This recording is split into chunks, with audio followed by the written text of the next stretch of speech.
இந்த அபிமான யூஸ் பண்ணுறதுனால இந்த பயிர் வந்து 3 மாதம் முடியும். கெமிக்கல் போடும்போது இந்த அபிமான போடுறதுலேருந்து 6 மாதத்து வரைக்கும் காய் வருது. 3 முறை கொடுத்துருக்கேன். 3 முறைக்கும் நல்லா ஈல்டு வந்திருக்குது. எந்த ஒரு பாதிப்பும் வரல. இந்த ஆர்பிக்ஸ் கொடுத்ததுனால தண்டு ஊக்கம், நல்லா வெயிட் வருது.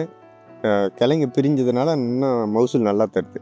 எஃப்எல் அடித்ததுனால என்ன பெனிஃபிட்னா, எடுக்காத பூ எடுக்குது. எடுத்து பூ நல்லா கொட்டலை.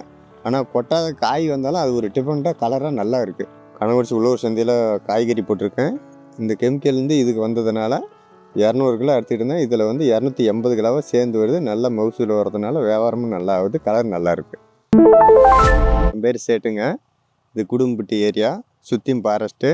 கத்திரி செடி வச்சுருக்கேன், சேனக்கிழங்கு வச்சுருக்கேன். கெமிக்கலில் பயன்படுத்தும் போது வேர்ப்புழு, இந்த குப்பைப்புழு இதுமாரி வந்துச்சு. இந்த இயற்கை உரம் பண்ணும்போது இதெல்லாம் இல்லை. காட்டில் வேலை செஞ்சுக்கிட்டு இருந்தேன். ஒருத்தர் ஃபீல்டு ஆஃபீஸர் வந்து சொன்னார், இந்தமாரி இயற்கை அடி உரம் விட்றேங்க, நல்லாயிருக்கும் உங்களுக்கு மகசூல் அப்படின்னாரு. அதனால் சரி கொடுங்கன்னு சொன்னேன். அட்ரஸ் கொடுக்க சொன்னார், கொடுத்தேன். எழுந்து கொடுத்தது போஸ்ட் ஆஃபீஸ் மூலிமா வந்து வீட்டுக்கே கொண்டு வந்து கொடுத்தாங்க. போட்டது பிற்பாடு நல்லா இருக்குது மகசூல். இது பயிர் வச்சு 25 நாள் கழித்து ஒன்று கொடுத்தேன். திருப்பி ஒரு 25 நாள் கழித்து ஒன்று கொடுத்தேன். திருப்பி ஒரு 30 கொடுத்தேன். 3 முறை கொடுத்துருக்கேன் இந்த அபிமா. ஆனால் நல்லா அப்படி ஈல்டு வருது. 100 லிட்டர் தண்ணியில் இந்த அபிமா பேரில் கலக்கி ஓஸ் மூலிமா வாய்க்காலில் தண்ணி கட்டும் போது வாய்க்கால்லையே விட்டோம். 100 லிட்டர் தண்ணிக்கும் இந்த காடு பாய்க்கிறதுக்கும் கரெக்டாக இருக்குன்னு மிச்சம் ஆகக்கூடாது. 3 முறை கொடுத்துருக்கேன். 3 முறைக்கும் நல்லா ஈல்டு வந்திருக்குது. எந்த ஒரு பாதிப்பும் வரல.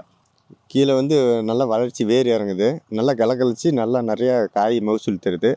இந்த காடு மழை பெய்ஞ்சதுனால கோடி ஓடி கூட அந்த செடி வந்து சாவலை. நல்லா அலுவல் இல்லாமல் நல்லா நீட்டாக இருக்குது. இந்த ஆர்பிக்ஸ் கொடுத்ததுனால தண்டு ஊக்கம், நல்லா வெயிட் வருது. கிழங்கு பிரிஞ்சதுனால இன்னும் மகசூல் நல்லா தருது.